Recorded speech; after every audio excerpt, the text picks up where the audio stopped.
for razor-sharp words ripped into the quiet of a sunny morning. "Don't use my name."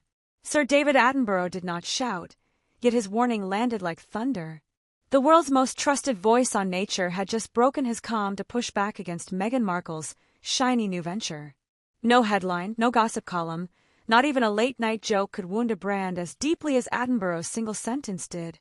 When the man who has shown us glaciers breaking and deserts blooming tells the public something, they believe every syllable. For years, Meghan surfed a giant wave of celebrity power. Netflix contracts, glossy podcasts, long speeches about empowerment, and inner peace all kept her in the spotlight. She sprinkled her stories with friendly nods to Oprah and gentle mentions of Barack and Michelle Obama, hoping a little of their glow would stick. Her latest leap was a lifestyle line called As Ever, staged in soft beige scenes and whispered promises of planet-friendly luxury. Think orchard photo shoots, perfect jam jars, and garden tools sold at eye-watering prices. Every detail screamed sunny virtue and wealth at the same time. To seal the deal, the team slid Attenborough's name into the marketing mist, hinting that his life work had inspired the whole project. The trick felt clever on paper. If the world's favorite naturalist approved, who could doubt the purity of these premium preserves? But there was a problem as huge as an iceberg. Attenborough had never been asked, never signed off, never even tasted the jam. The first time he heard about the brand was when a friend sounded the alarm.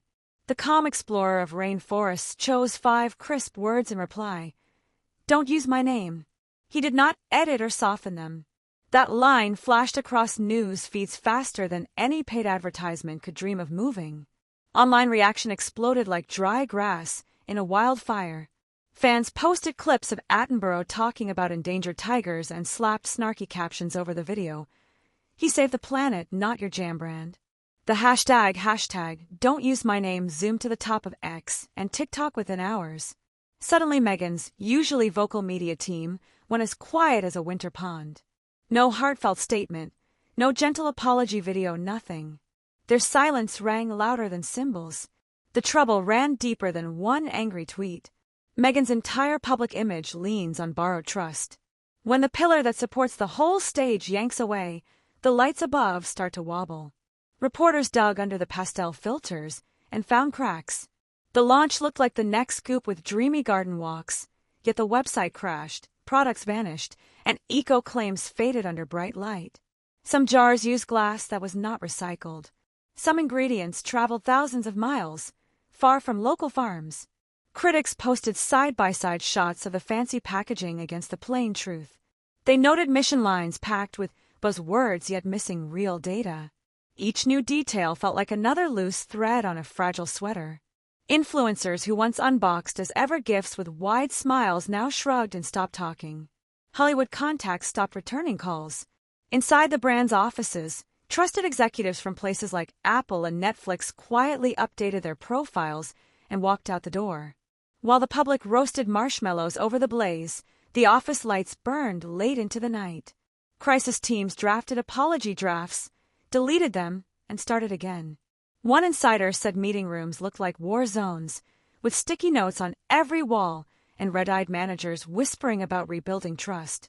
Money men felt the heat too.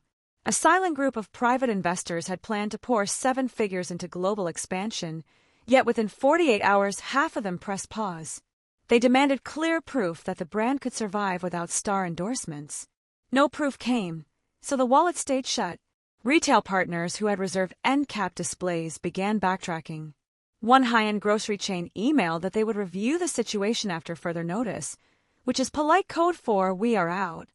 Their exit cut projected sales by thousands of units in a single stroke. Then came the legal echo. Under right of publicity rules, using someone's name or likeness without permission can cost serious money. Lawyers on every side opened thick binders. Some whispered that Attenborough could have grounds for a suit, although he has never been litigious. Even the hint of court sent brand valuation plummeting faster than a dropped jam jar. Meghan's supporters tried to spin the narrative. They argued she simply admired Attenborough and meant no harm. Yet damage control felt like pouring water into a broken bucket. Each apology line sparked 10 fresh jokes, and the hashtag kept climbing.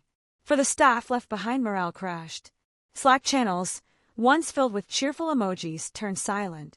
Weekly inspiration quotes were replaced by terse reminders about public statements. Some people cleared desks in the middle of lunch breaks just to avoid press at the door. Even media outlets that once treated Meghan with velvet gloves switched tone overnight. Headlines asked if the Duchess of Podcasts had finally met a foe she could not charm. Opinion columns wondered if this fiasco would chill other celebrities planning quick pivot brands. And still the legend at the heart of the storm stayed calm. Attenborough returned to filming a piece on deep-sea coral reefs and offered no extra words. Silence from him felt heavier than a speech. It reminded everyone that authenticity cannot be borrowed, it must be earned. The story kept rolling because every hour uncovered a new thread. Would Meghan issue a public apology? Would refunds go out? Would unsold jam be donated or dumped? Nobody knew, and that mystery kept screens refreshing. Stay tuned, because what crashed in a single sentence might take years to rebuild, if it can be rebuilt at all. For staff members, quit in a blur of days, and the exits did not go unnoticed. When People magazine, a glossy outlet famous for cheering on Meghan, began talking about the walkouts, everyone knew this was more than a rough headline. It was a credibility quake shaking every marble tile of her image. Then came the hush that felt louder than fireworks. No cheerful Instagram lives, no heartfelt essays about growth, no neatly filtered photos about learning from mistakes. Meghan simply vanished behind polished gates while the story twisted in the wind. For a woman known for steering her own narrative, the silence was thunder. It seemed like her entire playbook had been tossed in the shredder. No sugar-coated spin could mend the damage, not when the blow had landed from a man who refuses to play the media circus. Sir David Attenborough did not call a press crew, did not post a video. He never needed to. Those 4 icy words, "Don't use my name," weighed more than any red carpet endorsement money could buy. His reputation was never crafted by stylists or publicists. It was forged through years in jungles, deserts, and stormy seas. You cannot rent that kind of honor for a marketing launch without paying a steep cost. Retail experts lined up to judge the fallout. They warned that without a total rebrand and a public apology, as ever might not survive the year. Trust had snapped, and lifestyle labels live or die on trust. Insiders whispered that Meghan refused to admit fault. She saw the uproar as a cruel smear aimed straight at her heart. Even her most loyal defenders ran out of space to shield her. When respected voices from Britain's cultural circle edge away, the star who depends on their glow is left blinking in a spotlight of doubt. Meghan had built a towering castle of prestige around her latest venture, yet one stone pulled free showed the structure was hollow. Spectators held their breath, waiting to see if the rest would crumble. The biggest loss was not locked-up stock or mocking headlines. It was the shift in how people felt. The world once viewed Meghan as a forward-thinking founder with solid values. One clean sentence from Attenborough flipped that opinion like a light switch. His integrity was never questioned, so his words landed like a judge's gavel. When Sir David speaks, crowds hush and trust follows. When he declared, "Don't use my name," it sounded like a final verdict, not idle gossip. This drama was never about jam or pretty jars. It was about credibility, the very fuel Meghan had borrowed for years. For a time borrowing worked. Mentioning powerful names was enough.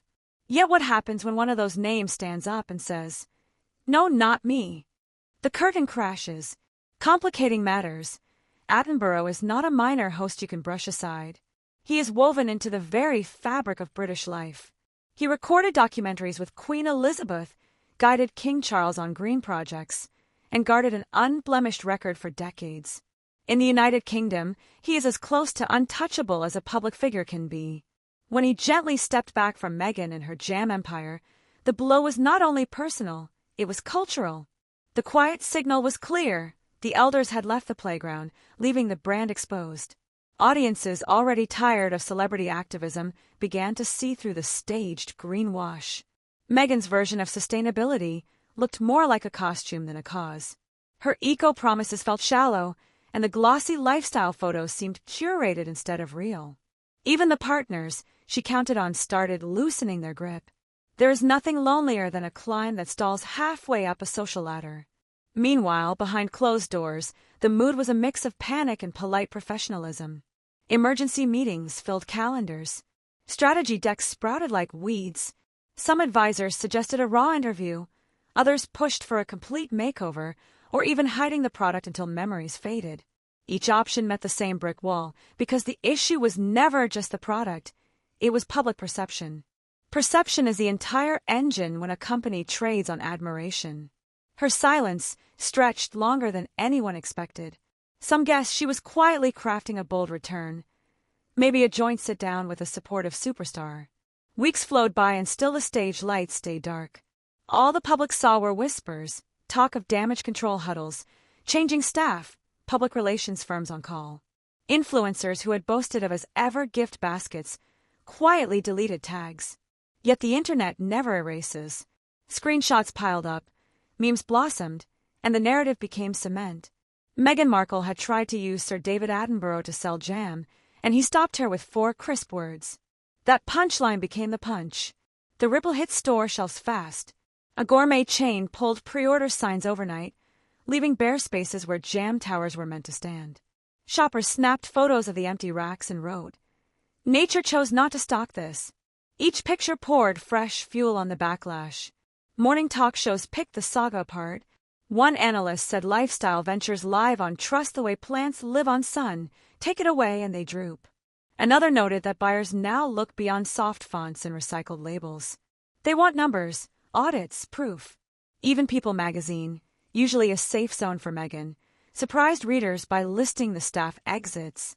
That single article acted like a starter pistol, inviting tougher business outlets to dig deeper. Investors who once stayed quiet began dialing board members. Some asked if risk coverage included reputation crashes. Others searched for exit clauses before the jam expired. Public mood shifted from curiosity to caution, then to cool mistrust. Marketing students clipped the headlines, already tagging this mess as a future case study.